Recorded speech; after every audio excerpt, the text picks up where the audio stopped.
Bonjour, bienvenue à bord de Monde Numérique l'hebdo du 23 septembre 2023.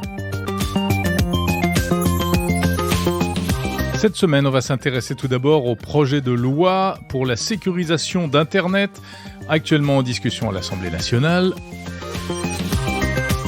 Avec Lisa de Bernard, on va également se pencher sur X, l'ancien Twitter, qui est en pleine métamorphose et qui pourrait devenir payant.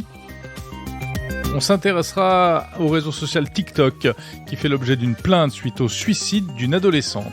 Et puis, cette entreprise parisienne qui décide de licencier la moitié de son personnel pour le remplacer par une intelligence artificielle. L'innovation de la semaine, c'est Alexa, l'assistant vocal d'Amazon, qui sera bientôt dopé à l'intelligence artificielle pour dialoguer de manière encore plus réaliste. On ira en Amérique du Nord pour en parler avec mon camarade Bruno Guglielminetti au Québec. C'est le débrief transatlantique. Nouveau rendez-vous dans cette émission à ne pas rater. Enfin, les interviews de la semaine de Monde Numérique. On retrouvera Benoît Grunemwald de la société EZ, partenaire de cet épisode, pour parler des cyberattaques qui ont émaillé l'actualité cet été, Las Vegas, Pôle emploi, et puis un réseau de machines zombies qui a été détecté. Enfin, je recevrai un prospectiviste, Olivier Parent, qui s'intéresse à l'impact de la science-fiction sur l'innovation technologique. Voilà, c'est parti. Monde numérique, Jérôme Colombin.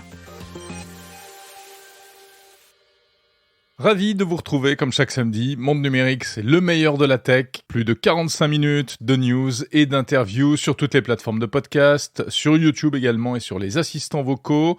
Abonnez-vous à ce podcast et parlez-en à vos amis surtout. Abonnez-vous également à la newsletter. Pour cela, il suffit d'aller sur le site mondenumérique.info. L'actu de la semaine. L'actu de la semaine, c'est avec Lisa de Bernard, bien sûr. Salut Lisa. Salut Jérôme. Alors, on commence par ce gros dossier, le très technique projet de loi visant à sécuriser l'espace numérique. Le texte est en discussion à l'Assemblée nationale. Gros dossier porté par le gouvernement lui-même. Lisa, rappelons donc quelles sont les mesures phares de ce projet de loi. Alors pour le premier point, nous avons la protection des mineurs vis-à-vis des sites pornographiques. Ce sont les conditions d'accès aux sites qui sont remises en question, plus spécifiquement l'obligation de vérifier l'âge des utilisateurs que les sites devront sérieusement prendre en charge sous peine d'être sanctionnés par l'Arcom, l'autorité de régulation de la communication audiovisuelle et numérique. Deuxième point, on a la création d'un filtre anti-arnaque dont l'objet serait de protéger quiconque des tentatives d'escroquerie en ligne grâce à une liste noire de sites malveillants qui seront rendus inaccessibles grâce à une modification du DNS. Lorsqu'on tentera de se connecter à l'un de ces sites, on tombera sur une page d'erreur. C'est ce qu'on appelle le système du DNS menteur. Troisième point, la lutte contre le cyberharcèlement avec une peine de bannissement allant de 6 mois à 1 an des réseaux sociaux à l'encontre des harceleurs. La création d'un nouveau délit d'outrage en ligne également et bien entendu gare aux fraudeurs qui tenteront de créer un profil sous un autre nom durant leur peine, car le projet de loi ne tolérera pas, quoique aucune précision sur la méthode de surveillance n'ait été avancée. Voilà, c'est un peu ce qui caractérise ce projet de loi. Donc, plein de bonnes intentions, en tout cas des ambitions, mais on se demande un peu dans la pratique comment ça va se passer, parce qu'il y a forcément des contraintes techniques. Il a aussi été question d'anonymat versus pseudonymat, grande question éternelle, de VPN aussi, les systèmes de réseaux privés virtuels qu'un député a tenté de faire interdire, ou en tout cas il voulait ouvrir le débat sur la question de la légalité des VPN. Bon, tout ça a un peu disparu. Et ce que l'on retiendra en revanche, et il faut le préciser à ce sujet, c'est cette idée assez insolite de réserve citoyenne numérique lancée par le ministre. Donc une réserve, comme la réserve militaire en somme, pour lutter contre le cyberharcèlement. Donc des associations, des acteurs qui deviendraient des signaleurs de confiance, selon Jean-Noël Barrot, et qui centraliseraient les signalements pour les problèmes de haine, de cyberharcèlement, qui les feraient remonter vers les autorités et les plateformes, et ainsi celles-ci seraient traitées avec un niveau de priorité plus élevé. Voilà ce qu'on peut dire à ce stade sur ce projet de loi sur la sécurisation d'Internet. Et si Twitter, X plutôt, devenait payant pour tout le monde, c'est ce qu'a laissé entendre cette semaine le patron de la plateforme de microblogging. Et alors depuis, on se pose plein de questions. Tout est parti d'un échange entre Elon Musk et Benjamin Netanyahou, le premier ministre israélien, diffusé sur X, au cours duquel le milliardaire propriétaire de X aurait évoqué un changement de stratégie pour aller vers un petit paiement mensuel pour l'utilisation du système X à un prix inférieur à celui de l'abonnement Twitter Blue. Pour rappel, Twitter Blue, c'est-à-dire l'abonnement premium, c'est entre 7 € et 11 € par mois en France. Et on ne sait pas à combien s'élèverait cette nouvelle contribution pour les abonnés non premium. Mais alors surtout, comment est-ce qu'il justifie ce choix ? Alors, officiellement, ce serait la seule manière d'éradiquer les bots, les robots logiciels qui alimentent les faux profils, son grand cheval de bataille depuis toujours. Il pense que si chaque profil de bot était payant, cela reviendrait trop cher aux gens qui sont derrière ces faux comptes. En revanche, il paraît évident qu'il y a aussi des considérations économiques puisque faire payer générerait de nouveaux revenus, notamment pour compenser la perte des revenus publicitaires qui ont diminué de moitié depuis le rachat de Twitter. Toujours est-il que cette proposition est à prendre avec des pincettes puisque pour le moment, aucune annonce officielle n'a été faite. Et ce sera sans doute une décision pas facile à prendre puisque si vraiment ça devient payant pour tout le monde, là pour le coup, il risque de faire fuir en masse les utilisateurs. Ce qui est intéressant aussi, c'est de voir que ça y est, X est en train vraiment de faire sa mutation en ce moment. Aussi bien Elon Musk que Linda Yaccarino, la CEO, multiplient les semi-annonces, les teasings, les petites vidéos pour montrer un petit peu à quoi va ressembler le futur X. C'est toujours ce concept de super app dans laquelle on pourra faire du commerce, réserver une place dans l'avion, etc. Et surtout grâce à un système de paiement. Donc X, au moins, Elon Musk, on peut pas lui reprocher une chose, c'est de ne rien faire et de pas nous amuser toutes les semaines avec son joujou. TikTok, le réseau social prisé des plus jeunes, est sous le coup d'une plainte pour provocation au suicide en France. C'est une première en France. Ça fait référence à une affaire qui a eu lieu en 2021. Une adolescente de 15 ans, Marie, s'était donné la mort et aujourd'hui ses parents attaquent TikTok car ils mettent en cause l'algorithme de la plateforme qui aurait poussé leur fille à passer à l'acte. Oui, les parents de l'adolescente reprochent au réseau social d'avoir excessivement exposé leur fille à des contenus suicidaires. En effet, quelque temps avant de mettre fin à ses jours, la jeune fille avait publié une vidéo sur TikTok dans laquelle elle évoquait son mal-être et le harcèlement dont elle était victime. Elle aurait vu alors arriver sur l'onglet Pour toi de l'application de nombreux contenus sur le thème du suicide. Un déferlement qui, selon l'avocate de la famille, aurait conduit l'adolescente à se sentir encore plus mal, au point de mettre fin à ses jours. Oui, on sait que l'algorithme de recommandation de TikTok est particulièrement bien fait, particulièrement efficace, mais du coup, avec ce type de contenu, ça peut avoir des conséquences potentiellement tragiques. Cette affaire est une première en France, mais pas dans le monde. Il y a déjà eu des précédents dans d'autres pays, des choses un peu similaires. Plus précisément en Angleterre, où une autre adolescente, Molly, s'était donné la mort en 2017, un acte pour lequel les réseaux sociaux Instagram et Pinterest avaient été tenus en partie responsables, selon la justice britannique, qui avait estimé qu'ils avaient contribué à son passage à l'acte de par le fonctionnement de leurs algorithmes. Molly avait effectivement consulté des images liées à la dépression, l'automutilation, le suicide, des recherches qui avaient modifié les algorithmes et les recommandations. Voilà, et une problématique qui est d'autant plus préoccupante que le public de TikTok est, on le sait, assez jeune et donc plus vulnérable. Et si l'intelligence artificielle vous piquait votre boulot ? Jusque-là, c'était une crainte assez théorique. Et bien voilà qu'elle devient réalité avec cette affaire. Cette semaine, en France, en région parisienne, une société spécialisée dans la veille médiatique pour les entreprises et les institutions, Onclusive, a annoncé qu'elle allait licencier plus de la moitié de son personnel pour la remplacer par des IA, Lisa. Et oui, 217 emplois supprimés d'ici à juin 2024. Le coup près est tombé il y a peu pour les quelques 380 employés d'Onclusive, auquel a été annoncé un plan social qui évacuera plus de la moitié des effectifs au profit de logiciels d'intelligence artificielle. 3 services chargés de réaliser des revues de presse pour leurs clients vont être totalement fermés et pour cause, une IA est en mesure de réaliser le travail d'agrégation de données attribué jusque-là aux employés, de quoi réveiller les craintes des personnes épargnées qui redoutent notamment la disparition de toute analyse et mise en relief des informations traitées par le logiciel. Et comment l'entreprise justifie-t-elle cette décision? Et bien aussi, qu'est-ce qui va se passer pour les 217 personnes concernées? Eh bien, pour les responsables d'Onclusive, passer par un logiciel d'IA permettra d'offrir à ses clients un service plus rapide et plus fiable. Quant aux employés, eh bien, l'entreprise s'est engagée à les accompagner avec la promesse d'engager une entreprise spécialisée dans le reclassement pour proposer à chaque personne concernée des solutions sur mesure. Voilà, c'est une décision quand même assez emblématique. La question est de savoir si ce sera un phénomène isolé ou au contraire le début d'une longue série. Puisque ça fait longtemps qu'on annonce l'impact de l'intelligence artificielle sur l'emploi, et notamment en plus l'emploi de personnes qu'on n'imaginait pas pouvoir être remplacées rapidement, ceux qu'on appelle les cols blancs dans les bureaux, etc., etc.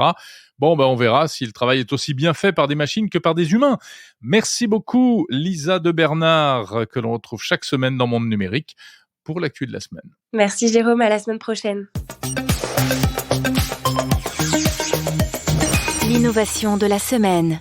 L'innovation de la semaine, elle est à rechercher du côté d'Amazon. Cette semaine, en effet, le géant américain tenait une keynote, une petite keynote de rentrée, là, c'est la saison, au cours de laquelle, eh bien, il a présenté toutes sortes de nouveautés. Alors, donc des nouveaux assistants pour la maison, un nouvel Echo Show, l'appareil avec un écran sur une enceinte connectée, un Echo Hub, c'est un autre écran, mais dédié spécialement à la maison connectée, donc pour piloter tous les objets connectés de la maison, un nouveau routeur. On sait qu'évidemment Amazon comme Google s'intéresse beaucoup au Wi-Fi et à la qualité du Wi-Fi dans nos appartements parce que c'est la garantie d'une bonne utilisation de ces appareils. Donc ce nouveau routeur Hero sera compatible Wi-Fi 7. Il y avait aussi des nouvelles lunettes, car Amazon propose des lunettes avec l'assistant intégré, un petit haut-parleur, etc. Ce sont les Echo Frames et puis même un nouveau Fire TV, l'accessoire pour regarder les contenus de la plateforme Amazon Prime sur sa télé. Voilà. Mais surtout, la vraie nouveauté, c'était la présentation de l'arrivée de l'intelligence artificielle conversationnelle dans l'assistant vocal Alexa. En gros, imaginez Alexa, que vous connaissez, que vous utilisez peut-être à la maison, couplé à ChatGPT ou à une sorte de ChatGPT. Donc, une puissance de dialogue et de génération de contenu décuplée. Comment ça va marcher d'après la démonstration qui a été présentée lors de cette keynote? Parce que là, on parle au futur, c'est pas pour tout de suite. En gros, plus besoin notamment d'interpeller Alexa chaque fois qu'on a quelque chose à lui demander. Là, il suffira visiblement de lui dire Let's chat. Donc en français, ça pourrait être Alexa, discutons. Et puis on se met à discuter comme avec un... Vous pouvez me demander de jouer une chanson ou vous raconter une histoire. Oui, mais sauf que là, c'est mon Alexa qui vient de se déclencher. C'est pas bon du tout. Voilà, le but, c'est de pouvoir vraiment discuter comme avec un humain, même de l'interrompre et puis de faire des tas de choses. Par exemple, formuler plusieurs requêtes à la fois et même programmer oralement des routines pour lui demander... Par exemple, Alexa, tous les matins à 8h, allume la lumière, met de la musique dans la chambre des enfants et met en route la cafetière. Ou encore, allume les lumières du salon dans une ambiance bleue, ferme le volet du séjour et vérifie si la porte d'entrée est bien fermée. Aujourd'hui, il faut décomposer ça en plusieurs ordres. A priori, demain, on pourra tout faire d'un seul coup. On pourra aussi demander à l'assistant, surtout, et c'est tout l'intérêt de l'intelligence générative, conversationnelle, de nous aider, par exemple, à rédiger une invitation pour une soirée, bref, à produire du contenu, comme avec ChatGPT, et se faire envoyer le texte sur son smartphone. Écoutez, pour vous rendre compte, un extrait de la vidéo promotionnelle de cette Alexa boostée à l'intelligence artificielle. Alors, c'est en anglais, mais on se rend assez bien compte de ce à quoi ça devrait ressembler. Alexa, let's chat. What's on your mind? Can you draft a message inviting my friends to come over for a murder mystery dinner next Friday at 8 p.m.? Make it mysterious. Sure. Here's a draft. Are you ready for an unforgettable night of secrets, drama, and suspense? Put your investigative skills to the test and join us for murder mystery night next Friday at 8 p.m. Keep an eye out for your character dossier and any suspicious sounds lurking around. Sounds great. Send that to my phone. I sent the message to your app. Can you close the blinds to make it feel more moody? Sure. Voilà, bref, Amazon veut donc se poser carrément en concurrent de Microsoft et de Google, qui sont actuellement les deux leaders sur ces produits d'intelligence artificielle générative. Microsoft avec OpenAI ChatGPT, Google avec Bard. C'est aussi une tendance de fond, celle des assistants intelligents qui, de plus en plus, seront présents autour de nous dans les années à venir pour nous aider et pour nous rendre service, pour nous aider à réaliser des dizaines de tâches différentes, soit très concrètes, soit des tâches un peu plus cognitives, comme on dit, et liées même au travail éventuellement. Bon, cette Alexa boostée à l'IA ne va pas arriver tout de suite, et puis surtout en France. En fait, il va y avoir un déploiement partiel. Ça va commencer par les États-Unis et peut-être un jour ensuite en Europe, en France, etc. Voilà, en tout cas, ça méritait d'être signalé. Et on va aller plus loin, on en parle tout de suite dans le débrief transatlantique, ce rendez-vous que je vous propose désormais avec mon camarade Bruno Guglielminetti. Nous revoilà pour une seconde édition de ce rendez-vous de débrief transatlantique disponible en simultané, évidemment ça dépend de l'écoute, mais sur le podcast Mon Numérique ou sinon sur le podcast Mon Carnet. Salut Jérôme. Salut Bruno, comme c'est bien vendu, bien présenté. Ça formidable. fait une semaine que je me pratique. Incroyable. Bon, alors effectivement, toutes les semaines, c'est la règle, on débriefe des sujets d'actu. Je viens de parler, moi, dans mon podcast, de ces annonces d'Amazon concernant Alexa qui va devenir encore plus intelligent. Et je crois que vraiment, toi aussi, ça t'a tapé dans l'œil, tapé dans l'oreille, cette histoire-là. La preuve, c'est que les gens qui écoutent Mon Carnet depuis le début m'ont entendu également parler de la nouvelle. Mais ce qui m'intéresse, c'est de voir l'arrivée de l'intelligence artificielle dans le contexte des assistants personnels. Parce que jusqu'à maintenant, il y a bien des gens qui pensaient que ces petites boîtes-là, elles étaient intelligentes, alors que dans le fond, ce que c'était un mécanisme qui essentiellement nous permettait de faire une requête comme on fait sur Google, qu'à la base, c'est pas de l'intelligence artificielle, là, c'est du collage de mots et de requêtes. Et donc, c'est de voir qu'on passe de ça et on en arrive à ce qui sera Alexa en intelligence artificielle. Un peu comme, et c'est là le parallèle que je trouve intéressant, un peu comme Google nous propose maintenant avec Bard, qui est toujours inaccessible au Canada d'ailleurs, je le souligne. En France aussi, et donc, non, attends. Non, Bard, maintenant, tu le fais en français. Bien sûr. T'es venu m'en parler sur Mon Carnet. Oui, exactement. Donc, c'était avant les je t'écoute vacances, quand même. Tu comprends? Ouais, puis je t'écoute quand tu parles, c'est pour ça. Mais donc, là, ce que Alexa est en train ou Amazon est en train de faire avec Alexa, c'est de passer d'un presque Google traditionnel où on fait une requête et on nous donne une réponse, à quelque chose qui ressemble à Bard. Bard, et c'est intéressant parce que c'est la première fois qu'on peut faire une comparaison. C'est un peu, Bard, c'est du Google, mais avec l'intelligence artificielle. Donc, il va beaucoup plus loin que la simple image, le simple lien vers leur site web. Et c'est ça que je trouve génial, parce que là, ça arrive, mais en mode conversationnel. Et c'est un peu ce que Amazon est en train de nous présenter. Et bien évidemment, pour le moment, puis tu le disais, ça sera pas disponible en français. C'est d'abord lancé aux États-Unis, en anglais, mais quand même, on peut espérer que ça arrivera bientôt chez nous. Mais est-ce que ça pose pas des questions aussi? Parce que on sait à quel point ces intelligences artificielles, ChatGPT, Bard, etc., racontent n'importe quoi parfois. Elles ont tendance à halluciner puisqu'elles ne savent pas véritablement aller chercher de l'information fiable. Alors que l'Alexa d'aujourd'hui est relativement fiable. Tu lui poses une question, il va chercher la réponse sur Wikipédia, il te donne une réponse, tu peux le croire. Demain, est-ce que Alexa sera aussi crédible? Puis je suis tellement content que tu poses la question parce que il est là le risque. Voilà. Parce que jusqu'à maintenant, et c'est vrai avec tous les assistants personnels qu'on utilise, l'information, on avait l'impression qu'elle était validée parce qu'elle avait été cherchée par un moteur de recherche. Tandis que là, on va être dans la création. Ouais. Et c'est là que j'ai hâte de voir. Et évidemment, probablement, ils sont pas cons, hein, ils vont la sortir en version bêta. Et puis, on va dire, on est en train d'entraîner. Mais c'est là où j'ai peur qu'il y ait des dérapages parce que l'information ne sera probablement pas exact à tout coup, et les gens vont prendre ça comme la vérité. La pour argent comptant, comme on dit chez nous. Ouais. Vous dites Ouais, ça si aussi? tu veux. Ouais. Oui. Oui, mais sinon, on paye plus par interact chez nous. D'accord. L'argent liquide, ça fonctionne plus. Ah ouais, ça fonctionne pas. Ouais. Non, mais c'est une expression. Hein, oui, je sais. Voilà. C'est une blague. Ça, c'est tout une blague. Autre risque, Oui. si on met de la vraie, entre guillemets, intelligence artificielle, c'est que demain, si elle pète les plombs, elle se met à commander tes lumières, tes serrures, ton système d'alarme, etc. Imagine.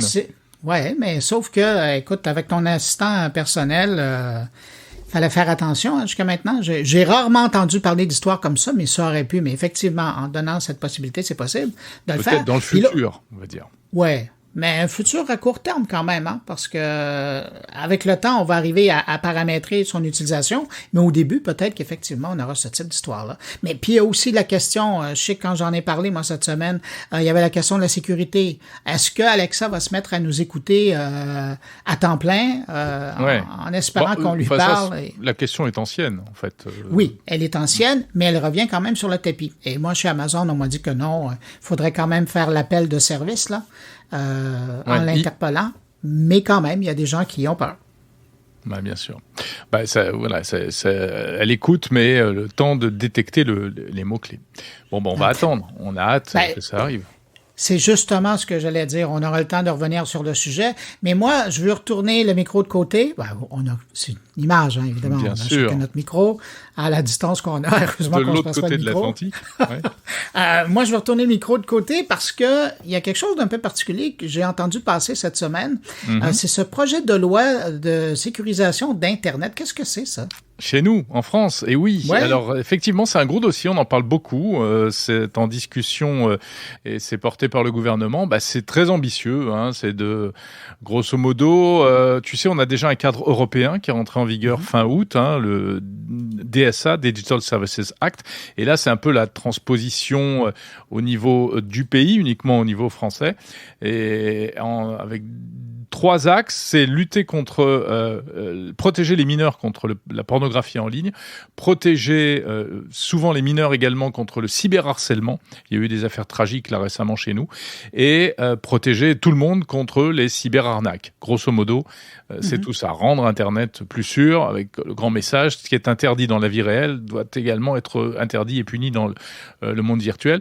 Mais c'est des grands principes et on suit ça avec intérêt parce que entre les grandes idées et la réalisation, eh bien, on sait que c'est pas simple. Hein. C'est pas moi qui vais t'apprendre que, par exemple, contrôler l'âge des personnes qui se connectent à des sites pornographiques, tout en respectant malgré tout l'anonymat, la vie privée, etc. C'est pas facile. Voilà. Donc il y a on en parle beaucoup. Ouais, mais dans ce projet de loi-là, quand on le regarde plus près, entre autres, et puis ça, j'aimerais bien t'entendre là-dessus, j'ai découvert que votre ministre, c'est Jean-Noël Barrot. Si Jean-Noël Barrot, oui. Ouais, que tu as interviewé, d'ailleurs, j'ai entendu. Dans le monde numérique, hein. Bien sûr, mais oui. Mais là, ce que je veux savoir, c'est qu'à l'intérieur de ce projet de loi-là, on parle d'une réserve citoyenne numérique. Ouais. Puis essentiellement, ce qu'on veut dire dans les grandes lignes... Ben oui, tu as suivi ça, en fait. Pourquoi ça t'interpelle, ça, hein? Ben, évidemment, créer une réserve citoyenne, moi, c'est un peu... ça vient d'un autre âge. Et dans le monde numérique, disons que c'est pas évident. Puis, je comprends la fonctionnalité. L'idée, quand on parle de ça, c'est d'aider à améliorer le signalement de ce qui est de contenu haineux ou diffamatoire en ligne. Mais tout de même, comment on va arriver à composer cette réserve citoyenne numérique? Est-ce que n'importe qui pourra lever la main en disant « Ouais, je veux y aller » puis finalement servir ses intérêts? ou est-ce qu'il va vraiment y avoir du filtrage, des rencontres? Écoute, chez nous, par exemple, je ne sais pas comment ça se passe chez vous au Québec, mais on a des gendarmes de réserve, et notamment dans la cybersécurité. C'est-à-dire que ce sont des civils, mais qui sont proches malgré tout de la gendarmerie et qui peuvent, en cas de besoin, intervenir et être supplétifs des forces de gendarmerie. Sans être à temps plein des militaires. Donc je pense ce serait un peu aller dans cet esprit-là, essayer de trouver des compétences dans le monde civil et qui peuvent, lorsque c'est nécessaire, venir en renfort pour notamment faire du signalement, surveiller des réseaux sociaux. Et puis après, il y a tous les gens qui passent des heures, des journées entières sur les réseaux sociaux. Ce serait bien aussi, finalement, si ça servait à quelque chose. Ouais, ça va être intéressant aussi de voir. Donc, est-ce qu'ils ont mis un échéancier sur le calendrier? C'est en cours, c'est ce qu'on appelle la navette parlementaire entre le Sénat, l'Assemblée nationale. Donc, ça a déjà été adopté au Sénat et ça suit son parcours législatif. Pour l'instant, c'est en discussion en fait. Bon, faudra voir. Écoute, Jérôme, là-dessus, je pense qu'on va se laisser parce qu'il y a la suite du podcast de ton côté comme du mien qui doit... Bien sûr, et nos auditeurs réciproques trépignent, et on les salue, évidemment. Ouais, ils ont raison de trépigner, parce que la suite est très intéressante. Chez moi aussi. Je parlais de chez vous. Ah oui, chez toi aussi. Je remercie. Allez, salut, à la semaine prochaine. Salut Bruno, à la semaine prochaine pour ce débrief transatlantique. C'est un plaisir de partager avec toi ces quelques minutes. On parlait à l'instant d'Alexa qui intégrera prochainement encore plus d'intelligence artificielle, et à ce sujet encore 2 petites news en matière d'IA. Tout d'abord, DALL-E qui passe à la version 3 et qui va être désormais intégré à ChatGPT. Alors DALL-E, qu'est-ce que c'est ? On le rappelle, c'est la plateforme, l'outil de génération d'images virtuelles d'OpenAI. Donc c'est la même maison que ChatGPT. DALL-E est un système assez spectaculaire qui permet juste en décrivant l'image que l'on veut voir apparaître, de fabriquer un peu n'importe quoi. Le pape en train de faire du skateboard, Emmanuel Macron assis sur une poubelle. Enfin, vous avez vu certainement ces images qui n'étaient pas toutes générées par DALL-E, parce qu'il y a d'autres plateformes évidemment qui font ça. Mais donc la version 3, ça veut dire quoi ? Ça veut dire que l'outil est présenté comme encore plus puissant, encore plus efficace, plus facile à intégrer et à utiliser aussi, puisque le principe c'est toujours le même, c'est celui des prompts. Il faut décrire ce que l'on veut, mais c'est pas si évident que ça. Il faut arriver à véritablement transformer sa pensée en mots, et que les mots soient particulièrement bien choisis pour que l'ordinateur les comprenne. Et puis donc l'autre particularité, c'est que DALL-E, ça s'écrit, on le rappelle, c'est un jeu de mots avec Salvador Dali, mais c'est surtout, ça s'écrit DAL, D-A-2-L-E. Il va être intégré à ChatGPT, donc on pourra directement, à partir du chatbot ChatGPT, qui lui sert principalement à générer du texte, mais on pourra en plus générer de l'image. Ce sera réservé pour l'instant, a priori uniquement aux utilisateurs de ChatGPT+, c'est-à-dire ceux qui payent le petit abonnement à $20 par mois. Voilà, donc OpenAI, qui appartient en grande partie, on le rappelle, à Microsoft, renforce encore sa position sur ce secteur qui va devenir un peu concurrentiel. DALL-E est concurrent de Midjourney, de Stable Diffusion, etc. Autre news en matière d'IA, et là on parle vraiment de produits d'IA qui sont des produits commerciaux utilisables par les consommateurs particuliers ou entreprises. C'est Google qui n'a pas l'intention de se laisser distancer sur ce terrain et qui vient d'annoncer, il l'a pas annoncé, en fait c'est une indiscrétion dans la presse américaine, sur le média The Conversation. On apprend que Google a ouvert à quelques entreprises en test son système Gemini. Gemini, c'est le concurrent de ChatGPT pour donc la génération de texte, le résumé, traduction, etc. Un outil qui est présenté comme le plus avancé au monde et qui, petit à petit, ensuite, devrait être incorporé à tous les outils et tous les services de Google, c'est-à-dire Bard, le search, mais assisté par intelligence artificielle, Gmail pour le mail, Google Docs, Google Maps ou encore YouTube.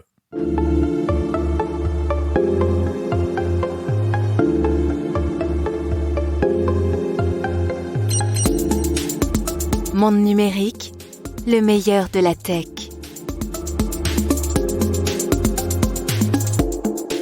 On passe aux interviews de Monde numérique. On va parler cybersécurité, puis science-fiction. Des interviews disponibles en version intégrale si vous écoutez Monde numérique Premium sur Apple Podcast.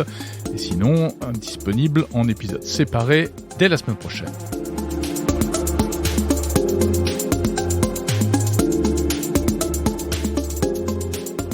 Le mois prochain, c'est un événement en France, c'est ce qu'on appelle le Cybermois, organisé par cybermalveillance.gouv.fr, qui est l'organisme et le groupe d'intérêt économique qui gère la cybersécurité, qui essaye de faire de la prévention. Chaque année, le Cybermois, c'est l'occasion de se sensibiliser à toutes ces questions, aussi bien les entreprises que les particuliers. On en parle avec Benoît Grunemwald. Bonjour. Bonjour Jérôme. Expert cybersécurité chez EZ, partenaire de Monde Numérique. Je suis ravi, Benoît, de vous retrouver. Il en sera ainsi chaque mois pour s'intéresser à ces questions cyber. Alors, il faut dire que l'été a été particulièrement chargé. Il y a eu multiplication d'attaques. Il y en a même une qui est encore en cours, enfin qui a encore des conséquences. Ça concerne notre chère ville de Las Vegas. Je dis notre chère ville parce que c'est la ville du CES. Et là, ils se sont fait attaquer leur casino. C'est spectaculaire. C'est spectaculaire parce que beaucoup de casinos sont à l'arrêt, MGM et César, et ça représente quand même un gros volume d'affaires. Et on s'aperçoit à quel point, quand l'informatique s'arrête, eh bien, beaucoup de choses s'arrêtent. Donc, les fameux bandits manchots, cela fait bien longtemps que ce sont des ordinateurs. Ouais. Ils sont à l'arrêt. On voit les salles entièrement vides, les machines complètement noires. D'ailleurs, ça permet de voir à quel point l'écran a une place importante sur cet objet connecté. Et puis, on a vu également des files d'attente interminables dans les hôtels parce que, bien entendu, le dispatch des chambres et puis, finalement, quasiment tout le fonctionnement de l'hôtel est régi par l'informatique. Ah bah oui, on le sait, on s'en rend compte quand on arrive à Las Vegas, effectivement, on s'enregistre sur des bornes automatiques, on se préenregistre à l'avance, enfin tout est géré par ordinateur. Et déjà que malgré tout, il y a des files d'attente, j'imagine ce que ça doit donner en ce moment. Et puis les joueurs aussi qui sont hyper mécontents parce que les machines à sous ne marchent plus, il y en a qui ont dû perdre de l'argent, etc. Donc Las Vegas, mais c'est pas tout. Il y a eu également cette année des choses qui nous touchent un peu plus, d'un peu plus près, des fuites de données massive, assez spectaculaire ici en France. Effectivement, on pense à Pôle emploi, on pense à Engie, et il y a un point commun entre ces deux fuites, c'est que ce sont des sous-traitants qui ont été attaqués, des sous-traitants avec qui ces entreprises, qui ne peuvent pas réaliser l'intégralité du traitement des données que nous leur confions et dont elles ont besoin pour travailler, et donc les confient à des sous-traitants qui eux-mêmes vont opérer certains services ou agir au nom de l'entité. Oui, puis alors là, ça nous touche vraiment d'assez près parce que voilà, il y a beaucoup de Français qui sont concernés et ces données qui ont été volées, elles risquent d'être réutilisées. Alors, elles peuvent être réutilisées en plus dans différents scénarios. Je pense au cas le plus classique, finalement, c'est l'hameçonnage, mais aussi sur des scénarios d'usurpation d'identité.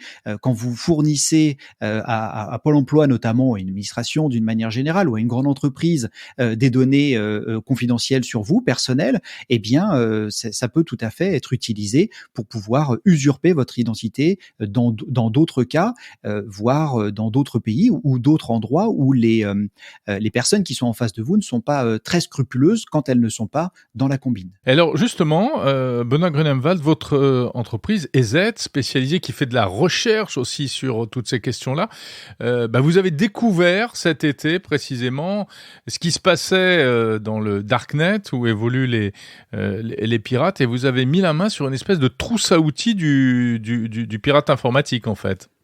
Effectivement, notamment pour générer des campagnes d'hameçonnage. Alors, ce qui est assez impressionnant avec ces outils, c'est que pour pouvoir fonctionner, ils sont notamment sous forme de bots Telegram, donc des micro-programmes qui vont, au sein de la messagerie Telegram, permettre à des novices, malheureusement la plupart du temps, d'obtenir un résultat d'une très grande qualité, clé en main, pour mener des campagnes d'hameçonnage.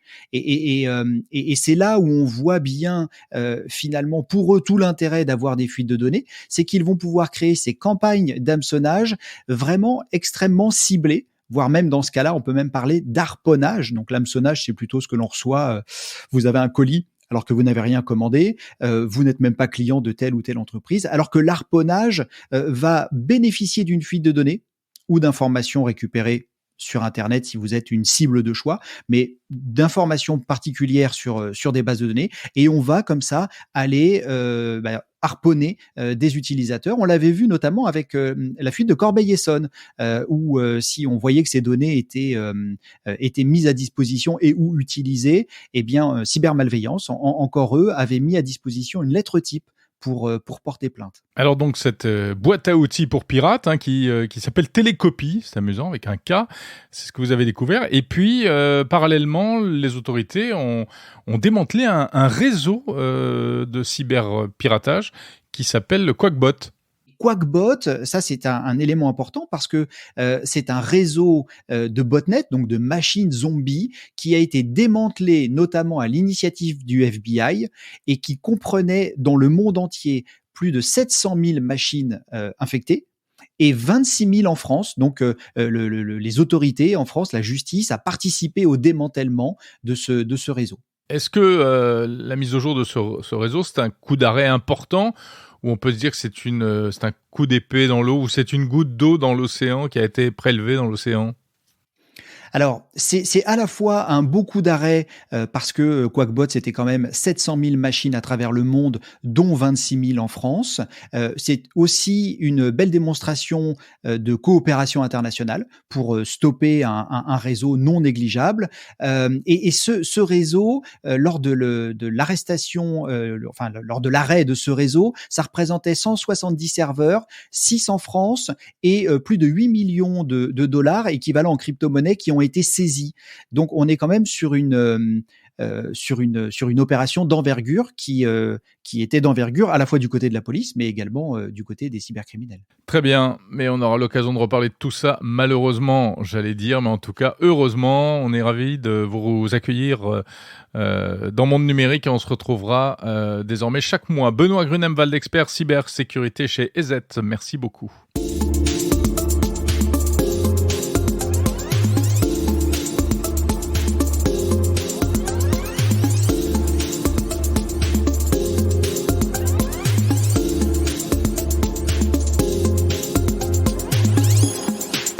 Bonjour Olivier Parent.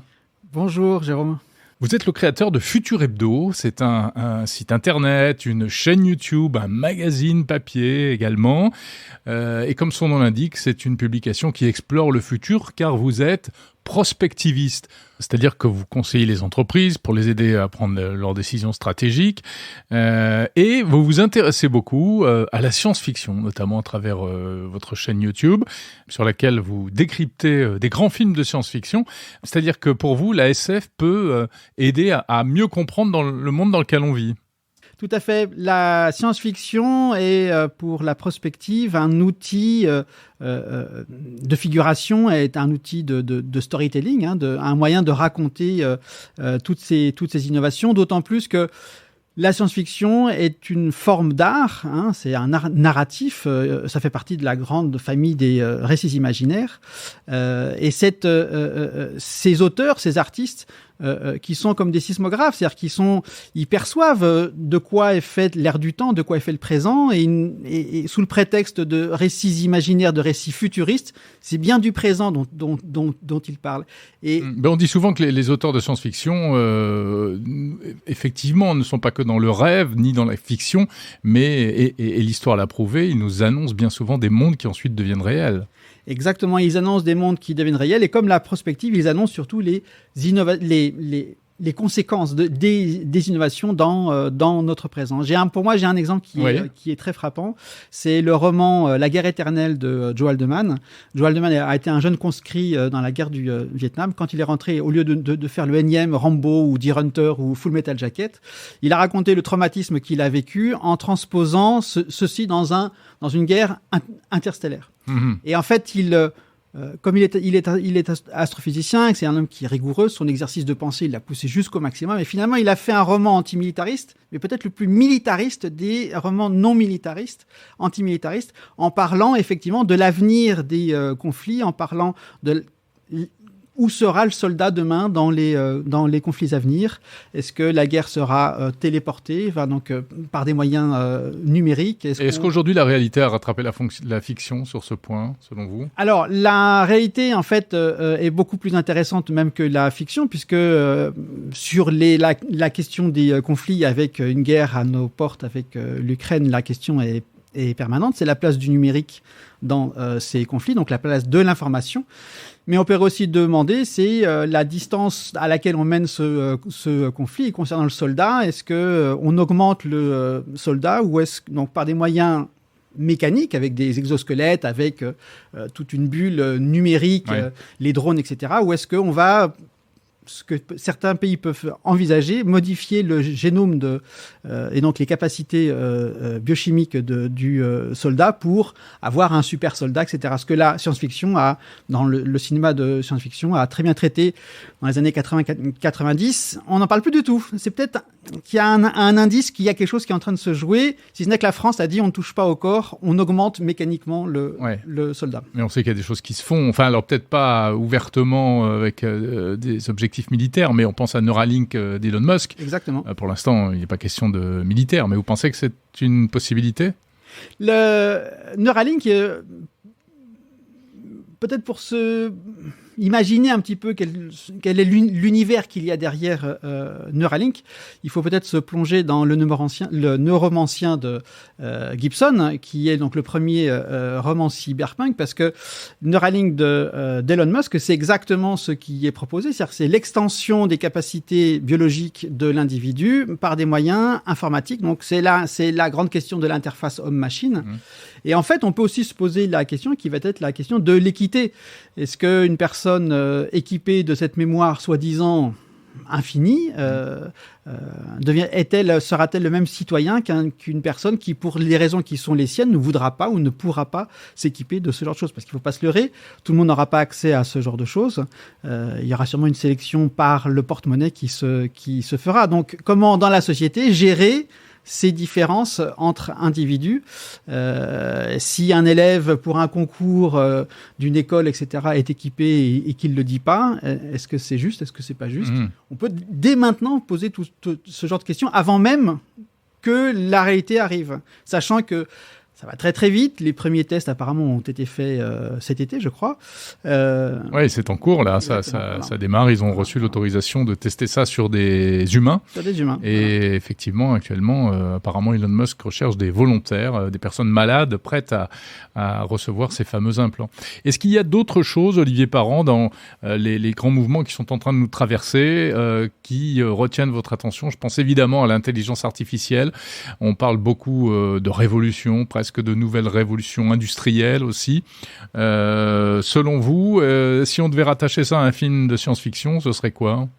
On va dire le quotidien est sur le bord de la falaise de la fiction. C'est-à-dire qu'on peut tomber dans la fiction très rapidement, ou la fiction peut devenir, à ce moment-là, c'est la montagne qui nous tombe dessus. La fiction peut tomber dans le réel très très rapidement. Effectivement, il y a des grands sujets, mais dans tous les sujets liés à l'innovation, je pense que la chose la plus importante, c'est de ne pas être manichéen, c'est surtout de ne pas donner de valeur morale à l'innovation. Effectivement, l'intelligence artificielle, elle est dérangeante, elle est durotante. On peut se poser des questions demain, quels seront nos métiers. Mais quand on voit, par exemple, que l'intelligence artificielle permet à une personne qui est enfermée dans un lock-in syndrome de pouvoir parler, quand on voit que l'intelligence artificielle permet à une personne dont la colonne vertébrale dans la moelle épinière a été sectionnée de remarcher, on se dit, oui, il y a des choses extraordinaire. Et en fait, c'est de s'interroger à savoir qu'est-ce qu'on veut faire de ces innovations. Est-ce que elles ne sont là que pour assouvir... Enfin, souvent, moi, je dis que l'innovation, si on n'y prête pas garde, elle est comme un virus. Alors, après la crise du Covid, c'est peut-être pas une bonne analogie, mais ce que je veux dire, c'est que le virus ne cherche qu'à se répliquer, même au détriment de son hôte. Or, l'innovation, quand on l'envisage que d'un côté mercantile, on va dire, tout est fait pour assembler suffisamment de fonds pour lancer la version N+1, +2, etc., etc. Si on réduit oui, c'est ce qu'on voit régulièrement avec les nouveaux produits, les nouvelles générations.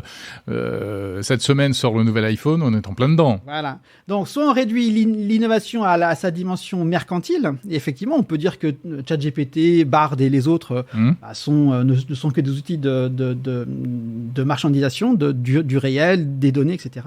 Soit on essaie de trouver à ces innovations des usages éthiques et des usages qui sont au service de la collectivité. Oui, mais est-ce que c'est pas aussi leur commercialisation et leur diffusion en tant que produit commercial qui permet leur adoption, précisément ? Alors, là, on quitte, on va dire, presque la prospective, parce qu'on parlait du réel. On a vu que, par exemple, Bard a mis plusieurs mois avant d'arriver en Europe. On peut dire que c'est soit à cause, soit grâce à l'Europe, qui, avec ses dernières réglementations, entre autres la DMA, la Digital Market Act, et la DSA, Digital Service Act, où tout d'un coup, on a une entité politique qui arrive à imposer ses propres règles au commerce. Donc, on va dire les 20 ou 30 dernières années, Internet était en voie d'explosion, en voie de maturation. On est passé par le web 2.0, etc., etc. Donc des web participatifs, pas participatifs, si ça modulaire, et la bride était laissée abattue aux acteurs économiques. Et maintenant, on voit que les acteurs politiques sont en train de petit à petit essayer de reprendre la main sur l'orientation de ces innovations. On peut considérer que c'est au détriment du commerce. Que c'est au détriment, on va dire, du marché, etc. Ou on peut considérer que c'est bon pour la protection de la communauté européenne, donc des citoyens et des entreprises. Et je crois que ce qui est très important, c'est que la prospective, elle peut apporter une capacité de retrouver une liberté à imaginer son avenir et donc de se libérer de déterminismes que les marchés, que certains opérateurs, certaines puissances veulent nous imposer. La prospective est là pour nous restituer à notre liberté à la fois d'imagination et notre libre arbitre. Merci beaucoup Olivier Parent de Futur Hebdo, le magazine, le site web, la chaîne YouTube également, où vous avez une série spéciale de vidéos dans laquelle vous décryptez précisément des films de science-fiction pour expliquer tout ce que ces films ont apporté, ou en tout cas de quelle manière ils éclairent aujourd'hui le présent. C'est à voir absolument, donc la chaîne YouTube Futur Hebdo. Merci beaucoup.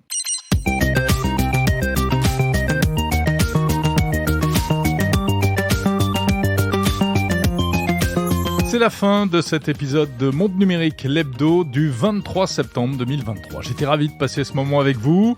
Un épisode concocté avec amour, comme d'habitude. Merci de l'avoir écouté jusqu'au bout.